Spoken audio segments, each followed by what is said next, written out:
اعوذ باللہ من الشیطان الرجیم بسم اللہ الرحمن الرحیم قال اللہ تبارک و تعالی فی القرآن المجید والفرقان الحمید۔ 12واں پارہ سورۃ ہود اور اس کی آیت نمبر 9 ہے۔ اللہ پاک نے ارشاد فرمایا وَلَئِنْ أَذَقْنَا الْإِنسَانَ مِنَّا رَحْمَةً، اور اگر ہم کسی انسان کو اپنی طرف سے رحمت کے ساتھ جب نوازتے ہیں، رحمت کا مزہ جب کسی انسان کو ہم چکھاتے ہیں، ثم نزعناها منہ، پھر وہ رحمت ہم اس سے واپس جب لے لیتے ہیں، انہ لیؤس کفور، بے شک وہ انسان مایوس بھی ہو جاتا ہے، نا امید بھی ہو جاتا ہے اور ناشکرا بھی ہو جاتا ہے۔ اس انسان سے مراد بعض مفسرین فرماتے ہیں کہ مطلق انسان ہے، یعنی کوئی کافر انسان بھی ہو سکتا ہے اور کوئی مسلمان انسان بھی ہو سکتا ہے، کیونکہ یہ دونوں خامیاں کافروں کے اندر بھی پائی جاتی ہیں اور بعض اوقات مسلمانوں کے اندر بھی مایوسی کی علامت اور ناشکری کی علامت پائی جاتی ہے۔ تو اس لیے بعض مفسرین فرماتے ہیں اس سے مراد کافر انسان بھی ہو سکتا ہے اور مسلمان انسان بھی ہو سکتا ہے، لیکن بعض مفسرین فرماتے ہیں کہ اس سے مراد صرف اور صرف کافر انسان ہی ہو سکتا ہے۔ تو اس لیے اللہ تعالیٰ کی ذات بابرکات علی کل شیء قدیر ہے، وہ جب چاہے جس انسان کو جو چاہے جتنا چاہے عطا فرمائے، اور جب چاہے جتنا چاہے جو چاہے واپس لے لے۔ یہ اس کی نعمتیں ہمارے پاس امانت ہے، یعنی یہ جو ہمارے اندر جان ہے یہ ہماری ذاتی جان نہیں ہے، یہ اس کی امانت ہے۔ ہمارے پاس جو قوت بصارت ہے یہ بھی اس کی ایک نعمت ہے اور ہمارے پاس ایک امانت ہے۔ کانوں کی قوت سماعت ہے، زبان کی قوت فصاحت و بلاغت ہے، تو یہ اس کی ہمارے پاس امانتیں ہیں۔ تو ہم نے ایک نہ ایک دن ان امانتوں کو واپس کرنا ہے۔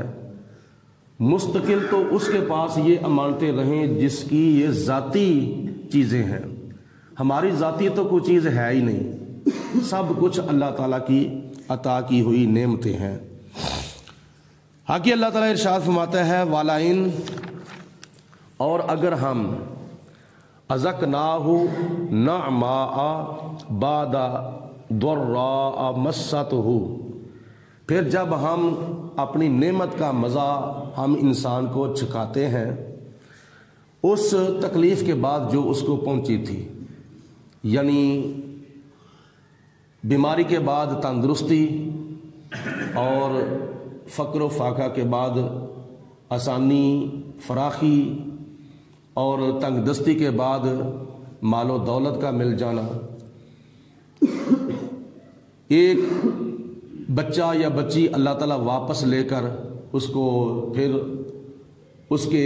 نعم البدل میں اور عطا فرماتا ہے، تو اللہ تعالیٰ ارشاد فرماتا ہے لَيَقُولَنَّ، تو وہ ضرور کہے گا ذَهَبَ السَّيِّئَاتُ عَنِّي، یہ جو برائیاں مجھے پہنچی تھیں یہ مجھ سے دور ہو گئی ہیں، یعنی جتنے بھی نقصان مجھے پہنچے تھے سارے دور ہو گئے ہیں۔ اِنَّهُ لَفَرِحٌ فخور، بے شک وہ اس وقت بڑا خوش ہوتا ہے اور بڑا فخر کرتا ہے۔ فخر کا مطلب ہوتا ہے تکبر کرنا، غرور کرنا۔ تو اس سے مراد کافر انسان ہے کہ جب اس کو مصیبت کے بعد راحت ملتی ہے اور بیماری کے بعد تندرستی ملتی ہے اور اولاد اس کی مر جانے کے بعد اس کو دوبارہ اللہ تعالیٰ دے دیتا ہے، تو پھر وہ کہتا ہے کہ مجھے جتنی بھی برائیاں آئی تھیں، مصیبتیں آئی تھیں، تکلیفیں مجھے ملی تھیں، وہ ساری کی ساری دور ہو گئی ہیں، اور وہ اس وقت بڑا خوش ہوتا ہے، بڑا کیا نام ہے، حشاش بشاش ہوتا ہے اور بڑا فخر کرتا ہے۔ یعنی اللہ کا شکر ادا کرنے کی بجائے وہ فخر کرتا ہے۔ جب اس طرح کا وقت آ جائے تو اس وقت اللہ کا شکر ادا کرنا چاہیے، مصیبت آ جائے تو صبر کرنا چاہیے، اللہ کی نعمت ملے تو خدا کا شکر ادا کرنا چاہیے۔ حدیث پاک میں آتا ہے، نبی کریم علیہ الصلوۃ والسلام نے ارشاد فرمایا کہ صبر آدھا ایمان ہے اور یقین پورا ایمان ہے۔ یعنی جب اگر بندہ صبر کرے گا تو وہ سمجھو کہ اس نے آدھا ایمان اپنا لیا ہے۔ اگر کوئی خدا کی ذات بابرکات پر پکا مکمل طور پر یقین کر لے، توکل کر لے کہ یہ میرے رب کی طرف سے امتحان تھا، آزمائش تھی، تو میں اس کے اندر ناشکری نہیں کرنی بلکہ اللہ کا شکر ادا کرنا ہے، مصیبتیں جھیل کر بھی، جیسے کربلا کے میدان کے اندر، احد کے میدان کے اندر، بدر کے میدان کے اندر، بہت سے جنگی میدانوں میں کسی کا باپ شہید ہو گیا، کسی کا بیٹا شہید ہو گیا، کسی کا بھائی شہید ہو گیا، کسی بیوی کا خامد شہید ہو گیا، تو انہوں نے اللہ پاک کی ذات بابرکات کا شکر ادا کیا تھا، اللہ کے ساتھ شکوہ نہیں کیا تھا۔ تو شکوہ کرنا یہ ناشکری ہے، اور شکر کرنا یہ اللہ تعالیٰ کو راضی کرنے کے مترادف ہے۔ نبی کریم علیہ الصلوۃ والسلام نے ارشاد فرمایا کہ جب قیامت کا دن ہوگا تو اس وقت اگر ان لوگوں کو جب خدا تعالیٰ ثواب عطا فرمائے گا جنہوں نے اللہ تعالیٰ کی آزمائشوں میں، اللہ تعالیٰ کے امتحانوں میں زندگیاں گزاری ہیں، تو جب ان کو ثواب دیا جائے گا تو وہ لوگ جنہوں نے بڑی راحت، بڑے سکون اور بڑے اطمینان کے ساتھ زندگی گزاری ہوگی، بڑی کیا نام ہے فراوانی کے اندر، بڑی آسانی کے اندر زندگی گزاری ہوگی، تو وہ لوگ اس وقت تمنا کریں گے کاش اللہ تعالیٰ کے امتحان کے لیے، اللہ تعالیٰ کی آزمائشیں برداشت کرنے کے لیے ہمارے جسموں کو کینچیوں کے ساتھ کاٹ دیا جاتا۔ تو اس وقت یہ لوگ تمنا کریں گے کاش ہمارے اوپر بھی کوئی مصیبت آئی ہوتی، اللہ کی طرف سے ہمارے اوپر بھی کوئی امتحان آیا ہوتا، اللہ کی طرف سے ہمارے اوپر بھی کوئی آزمائش آئی ہوتی، تو آج ہمیں بھی اس طرح کا ثواب ملتا جس طرح کا ثواب ان آزمائش کی گھڑیوں میں گزرنے والوں کو مل رہا ہے۔ تو اس لیے جتنی بھی اللہ تعالیٰ کی طرف سے مصیبتیں، پریشانیاں، تکلیفیں آتی ہیں، وہ بعض اوقات اللہ تعالیٰ کی طرف سے امتحان ہوتے ہیں، اللہ کی طرف سے آزمائشیں ہوتی ہیں، اور بعض اوقات ایسا ہوتا ہے کہ بندے کی غلطیاں آگے آ جاتی ہیں، بندے کے گناہ آگے آ جاتے ہیں۔ اگر اس کو پتہ ہونا چاہیے کہ اگر میرا کیا ہوا آگے آیا ہے، میرے گناہوں کی سزا مجھے مل رہی ہے، تو اس کو توبہ کرنی چاہیے، اس کو اللہ تعالیٰ سے معافی مانگنی چاہیے۔ اگر گناہ نہیں کیا، ویسے خدا کی طرف سے امتحان آ گیا ہے، تو پھر خدا کا شکر ادا کرنا چاہیے کہ یا اللہ تیرا شکر ہے، تو نے مجھے آزمایا ہے، تو نے میری آزمائش کی ہے، مجھ سے تو نے امتحان لیا ہے۔ تو جو اللہ کی طرف سے امتحان آتا ہے اس کا کیا مقام ہوتا ہے؟ یہ دنیا کے اندر امتحان ہوتے ہیں، میٹرک کا امتحان ہوتا ہے، ایف اے کا ہوتا ہے، بی اے کا ہوتا ہے، ایم اے کا ہوتا ہے، اور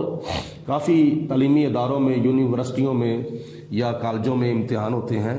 تو ان امتحانوں میں اگر اسٹوڈنٹس پاس ہو جاتے ہیں، کامیاب ہو جاتے ہیں، تو ان کو پھر اوپر والی کلاس میں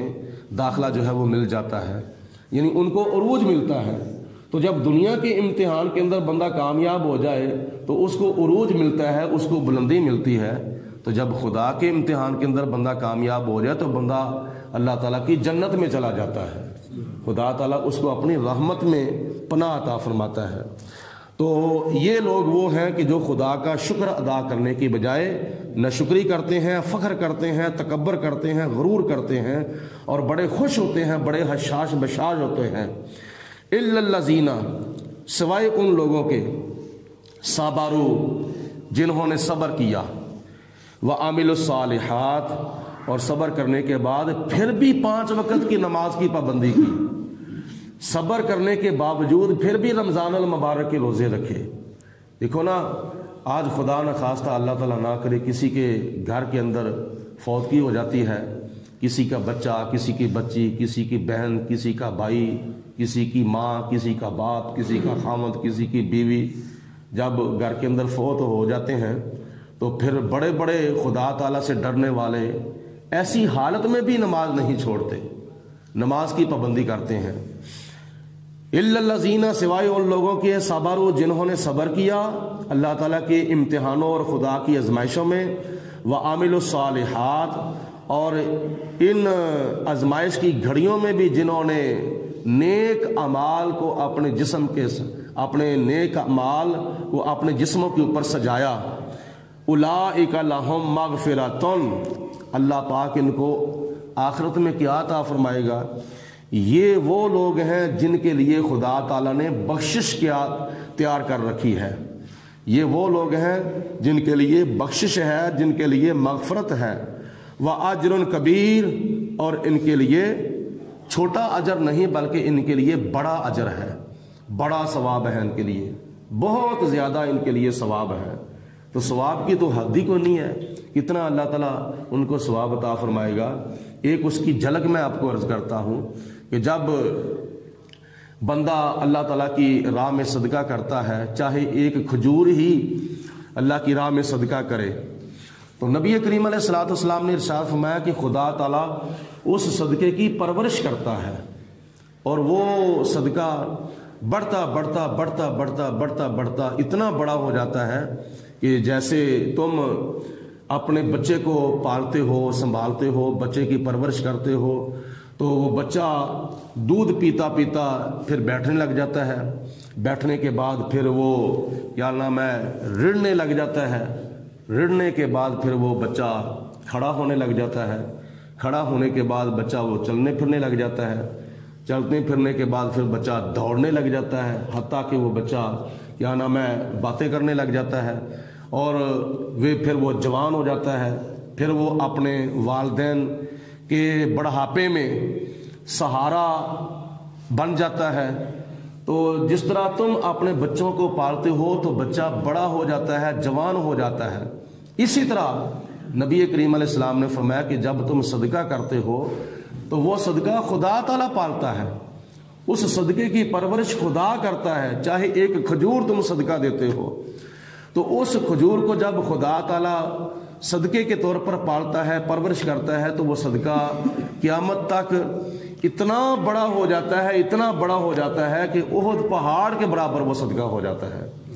تو جب خدا تعالیٰ کی ذات بابرکات کی پرورش کا یہ عالم ہے تو پھر آگے تم اندازہ کرو کہ جب خدا تعالیٰ ان لوگوں کو قیامت کے دن بخشش کی شکل میں ثواب عطا فرمائے گا، اور وَأَجْرٌ کبیر، وَأَجْرٌ صغیر نہیں فرمایا بلکہ وَأَجْرٌ کبیر فرمایا ہے، چھوٹا اجر نہیں بلکہ ان کے لیے بڑا اجر ہے۔ کون؟ جو لوگ مصیبت کے وقت اللہ تعالیٰ کی طرف سے امتحان اور آزمائش کے وقت صبر کرتے ہیں اور خدا کی نعمت ملنے پر اللہ کا شکر ادا کرتے ہیں، اللہ تعالیٰ ان کو قیامت کے دن بہت بڑا ثواب عطا فرمائے گا۔ بعض اوقات بیماریاں بندے کو لگ جاتی ہیں تو بندہ بڑا مایوس ہو جاتا ہے، پتہ نہیں کیا ہونا ہے، پتہ نہیں میرے اوپر ہی ساری آزمائشیں آ گئی ہیں، پتہ نہیں میرے اوپر ہی اللہ تعالیٰ نے سارے امتحان بھیج دیے ہیں، یہ شکوہ ہے۔ تو اللہ کی ذات کے لیے شکوہ نہیں کرنا چاہیے بلکہ خدا کا شکر ادا کرنا چاہیے، اللہ تعالیٰ جس حال میں بھی رکھے۔